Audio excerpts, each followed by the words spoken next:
Hello guys, welcome back to my channel. आज की इस वीडियो में हलवाई जैसी तिल गचक बनाने का तरीका सीखेंगे। इस वीडियो में तिल गुड़ गचक हमने इसको बनाया है, गुड़ से हमने इसको बनाया है और बहुत ही स्वादिष्ट, बहुत ही परफेक्ट। आप इसे घर में बहुत आसानी से बना के रेडी कर सकते हैं, एकदम बाजार जैसे परफेक्ट। ये देखिए, सबसे पहले इस रेसिपी को बनाने के लिए हमें चाहिए होगा एक पैन में मूँगफली के दाने।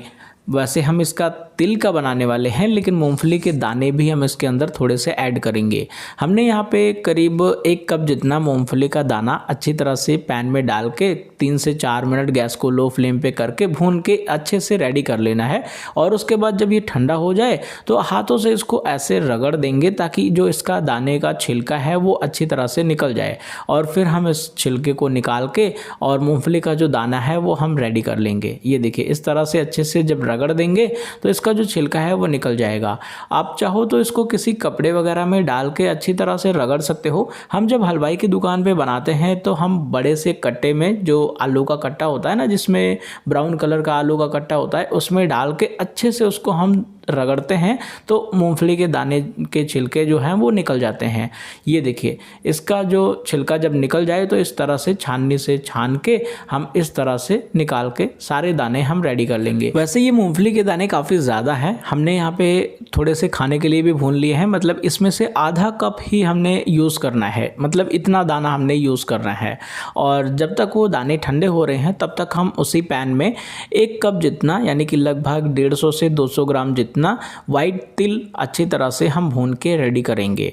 अच्छे से इसको भूनना है करीब 4 से 5 मिनट के लिए। गैस को बिल्कुल लो फ्लेम पे रखना है और साथ के साथ इस तरह से पैन को भी हिलाते रहना है ताकि ये अच्छी तरह से मिक्स हो जाए। स्पैचुला से ये अच्छे से हिल नहीं पाता, मिक्स नहीं हो पाता, तो पैन को साथ में हिलाते रहें ताकि ये अच्छे से ब्राउन हो और बिल्कुल परफेक्ट कलर आए। जब तिल चटकने लगे तो इसका मतलब भुन के रेडी है। अब हम इसको साइड में रख लेंगे। जब तक तिल ठंडा हो रहा है तब तक हम मूंगफली के दानों को मिक्सी में पीस के पाउडर बना लेते हैं, क्योंकि मूंगफली के दाने ठंडे हो चुके हैं। जब तक हमने तिल वगैरह भुना था तब तक ये ठंडे हो जाते हैं। और अब इसको अच्छी तरह से हम पीस के पाउडर बना लेंगे। मिक्सी को धीरे धीरे करके रोक रोक के चलाना है ताकि इसके अंदर से ऑयल ना निकले, मतलब कि पीनट बटर ना बन जाए। ऐसे पाउडर की तरह बनना चाहिए। मूंगफली का दाना दरदरा भी रहेगा तब भी चल जाएगा, पाउडर बने ना बने, बस एक बार अच्छे से मिक्सी में चला लेना। अब हमने यहाँ पे एक पतीला लिया है जिसकी हाइट थोड़ी सी ज़्यादा होनी चाहिए, या फिर कोई सॉस पैन या फिर पैन भी ले सकते हो। इसमें हमें 1 कप जितना डालना है गुड़ का पाउडर। गुड़ का पाउडर भी यूज़ कर सकते हो या फिर गुड़ को छोटा छोटा काट के भी डाल सकते हो। और इसमें आधा कप जितना पानी डाल देना है और उसके बाद अच्छे से मिक्स करते हुए उबालना है। जब हल्का सा उबलने लग जाए फिर इसमें 1 टीस्पून जितना नींबू का रस डाल देना है। नींबू का रस इसलिए डालते हैं ताकि ये जो चाशनी है ये क्रिस्टलाइज ना हो, पाउडर की तरह ना बने। सूखने के बाद जब हम चाशनी को अच्छे से पकाएंगे ना तो पाउडर की तरह ना बने, लचीला ही ये बना रहे। हलवाई की दुकान पे जब हम लोग बनाते हैं तो ग्लूकोज सिरप का यूज़ करते हैं, तो ग्लूकोज सिरप भी आप चाहो तो 2 टेबलस्पून जितना डाल सकते हो। सभी के पास ग्लूकोज सिरप नहीं होगा, इसीलिए मैंने आपको बताया कि आप नींबू का रस डाल सकते हो। वैसे अगर ग्लूकोज सिरप डालते हैं तो ज़्यादा अच्छा रहता है। नींबू के रस डालने से हम इस चीज़ को ज़्यादा स्टोर नहीं कर सकते, इसीलिए हमने यहाँ पे ग्लूकोज सिरप का यूज़ करते हैं बाज़ार में। लेकिन घर में हमें 1-2 दिन में खा के ख़त्म कर देना होता है कोई भी चीज़ को, तो हमने नींबू का रस यूज़ कर लिया है। अब जब तक हमारी चाशनी उबल रही है तब तक इस तरह से कोई भी पैन हो या कोई थाली हो जो बिल्कुल प्लेन सरफेस हो उसका, और कोई प्लेट हो स्टील का, उसके अंदर ऑयल या घी से अच्छी तरह से ग्रीस कर लेना है। वैसे घी से करें ज़्यादा अच्छा रहेगा। घी अच्छी तरह से लगा देना है इसके अंदर। 1 से 1.5 टेबलस्पून जितना इसके अंदर घी डाल देना है। अच्छे से ग्रीस होना चाहिए बिल्कुल। जो चाशनी उबल रही है ना वो रेडी होने के बाद इसी के अंदर हम डालेंगे। जैसे नॉर्मल सोन पापड़ी बनाई जाती है ना, बिल्कुल वैसे ही प्रोसेस है इसको बनाने का। तो चाशनी ऑलमोस्ट 5 मिनट से उबल रही है। चाशनी 5 मिनट से जब उबल रही है तो अच्छी तरह से ये गाढ़ी हो चुकी है, इसके अंदर से पानी ऑलमोस्ट ख़त्म हो चुका है और ये एकदम टाइट वाली चाशनी बन गई है। तो इसको चेक करने के लिए सिंपली मैं आपको तरीका बताता हूँ। ये पानी में थोड़ा सा इस तरह से डालना चाशनी को, और चाशनी में से फिर इसको निकाल के चेक करना। मतलब चाशनी में से जब आप निकालोगे तो ये बॉल की तरह बनना चाहिए। अगर ये बॉल की तरह बन रहा है तो इसका मतलब ये बिल्कुल परफेक्ट है। और एकदम हार्ड वाला, एकदम पक्का वाला बॉल की तरह बनना चाहिए। मतलब कि चाशनी जो है वो कड़क वाली होनी चाहिए, कड़क से टूटने वाली होनी चाहिए। पानी में डाल के निकालोगे तो वो कड़क वाली टूटने वाली नहीं बनेगी, लेकिन हाँ आप हाथ से चेक करोगे तो ऑलमोस्ट ये जो चाशनी है वो कड़क से टूटने वाली बन चुकी है। तो हमने गैस कर दिया है बंद। इतने में आप अगर इतना पानी में बॉल जैसा बन रहा है तो इसका मतलब है रेडी है। तो गैस बंद करने के बाद इसका झाग थोड़ा सा सेटल होने देना। उसके बाद इस नॉनस्टिक तवे के ऊपर हम चाशनी को डाल देंगे और चाशनी को हमें ठंडा होने देना है करीब 1-2 मिनट के लिए। 1-2 मिनट आप चाहो तो इस तवे को किसी थाली में पानी के ऊपर रख सकते हो तो जल्दी ठंडा हो जाएगा। हलवाई के दुकान पे पानी के ऊपर रखते हैं। 1-2 मिनट के बाद जब ये थोड़ा ठंडा हो जाए, अपने हाथ में थोड़ा सा घी लगाना और इसको इस तरह से इकट्ठा करने की कोशिश करना। ये देखिए इस तरह से हल्का हल्का फोल्ड करना है। काफ़ी गर्म है, हाथ जल सकता है, लेकिन ध्यान से केयरफुली करना। बीच में आप स्टार्टिंग में चम्मच से कर सकते हो। जब थोड़ी चाशनी ठंडी हो जाए फिर आप धीरे धीरे करके हाथ लगा सकते हो। और जब हाथ में उठाने के लायक हो जाए, मतलब गर्म होनी चाहिए चाशनी, अभी भी ये काफ़ी गर्म है लेकिन फिर भी हमें हाथ में इस तरह से उठा लेना है इस तरह से। ये देखिए जब इस तरह से हाथ में उठाने के लायक हो जाए, गर्म तो काफ़ी है लेकिन आप हाथ बदल बदल के दोनों हाथों से इस तरह से कर सकते हो। और ये काफ़ी गर्म रहने वाली है जब तक कि हम इसको अच्छी तरह से रेडी नहीं करते। और रेडी इसी टाइम से करना है, नहीं तो जो चाशनी है वो इतनी ज़्यादा टाइट हो जाएगी, फिर इसको हम अच्छी तरह से स्ट्रेच नहीं कर पाएंगे। अच्छे से हाथों में घी लगा लेना है। ये जो तवे पे घी है यही घी यूज़ कर लेना है और इसे इस तरह से स्ट्रेच करते रहना है। स्ट्रेच अच्छे से करना है और इसको फोल्ड करते रहना है इसी तरह से।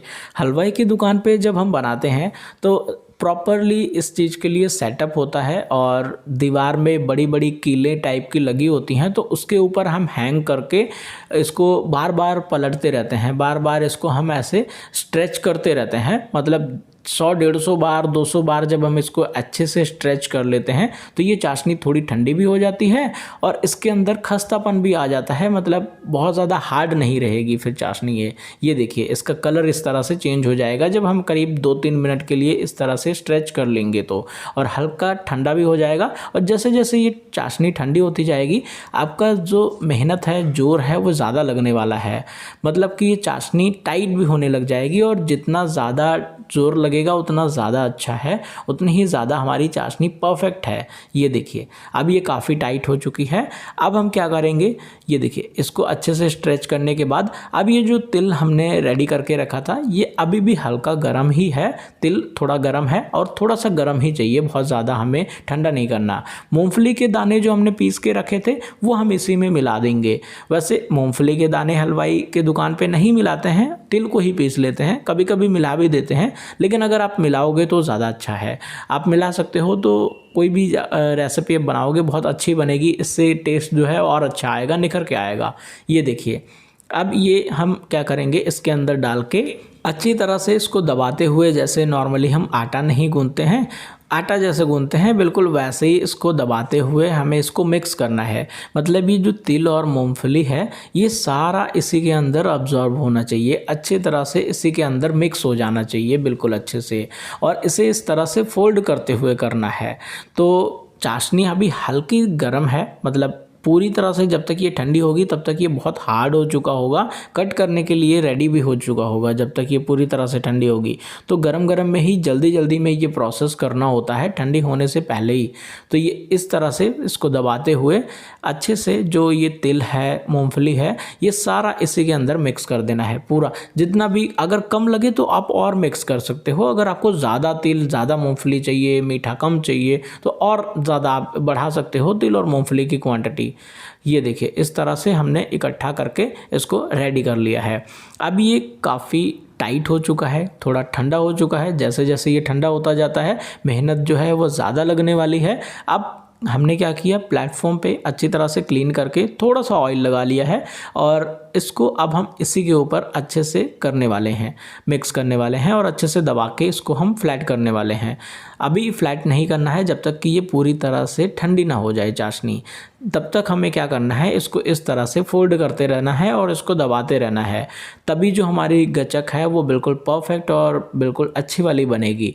अगर हम दुकान पे अगर आपको प्रोसेस दिखाएं तो ये जो प्रोसेस है ना, थोड़ी चाशनी को और ज़्यादा हम हार्ड रखते हैं, थोड़ी चाशनी को और ज़्यादा टाइट रखते हैं, और उससे फिर क्या होता है कि और जल्दी जल्दी ये रेसिपी जो है वो सेट होने लग जाती है चाशनी।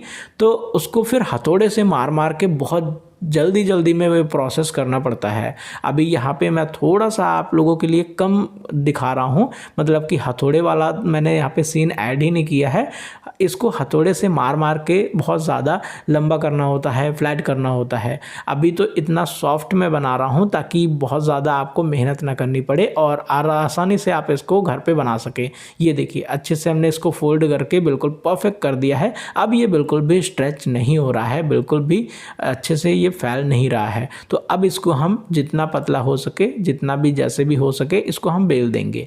जितना भी हो सके उतना पतला कर सकते हैं, अपने हिसाब से साइज़ थिकनेस वगैरह रख सकते हैं। अब इससे ज़्यादा हमें और ज़्यादा नहीं करना है। ये देखिए हमने इसको बेल दिया है। अब इसको चाकू से मत काटना, किसी भी रिंग कटर से इस तरह से जो पिज़्ज़ा कटर होता है उससे कट करना, उससे बहुत आसानी से इसकी कटिंग हो जाएगी। चाकू में ये चिपकेगा क्योंकि अभी सॉफ्ट है ना थोड़ा सा। अभी जैसे ये पूरा अच्छे से ठंडा हो जाएगा तो फिर इसकी कटिंग भी नहीं होगी, फिर इसको आप दांत से काटोगे तभी खाया जाएगा अच्छे से, मतलब पूरा क्रिस्पी टाइप का हो जाएगा ये। तो अभी इसको हमने इसी तरह से कट करके रेडी कर दिया है और इसको आप इसे ऐसे ही छोड़ दें 1 घंटे के लिए, 2 घंटे के लिए। उसके बाद ये बिल्कुल अच्छे से ठंडा होने के बाद एकदम क्रिस्पी टाइप का ये बिल्कुल परफेक्ट हो जाएगा। लेकिन मेरे पास अभी इतना टाइम नहीं है, मैं इसको इकट्ठा कर लेता हूँ, इस तरह से निकाल लेंगे। और अभी ऑलमोस्ट ये सूख ही चुका है, बस अभी 1-2 घंटे के लिए जब इसको हम रखेंगे तो फुल क्रिस्पी एकदम कड़क वाला जो आवाज़ आती है ना, जैसे गचक खाते हैं वैसी वाली आवाज़ इसके अंदर आने लग जाएगी। लेकिन अभी ये हल्का सा सॉफ्ट है क्योंकि अभी इसको हमने सूखने का टाइम नहीं दिया और अब ये बिल्कुल बनके रेडी है। आप इसी तरह से सेम रेसिपी को घर में बहुत आसानी से बना के रेडी कर सकते हो और ये बहुत टेस्टी है। Thank you so much, bye bye, मिलते हैं नेक्स्ट वीडियो में। दोस्तों वीडियो आपको कैसी लगी कमेंट करके ज़रूर बताइए। ऐसे ही अगर आप और भी वीडियोस देखना चाहते हैं तो हमारे चैनल को सब्सक्राइब करके बगल में जो नोटिफिकेशन बेल है उसको भी ऑन करके रखें ताकि आप सभी को हमारी जितनी भी हलवाई स्टाइल वाली वीडियोस आने वाली हैं वो आप सभी को सबसे पहले मिलती रहे। मिलते हैं नेक्स्ट वीडियो में, bye bye, thank you so much.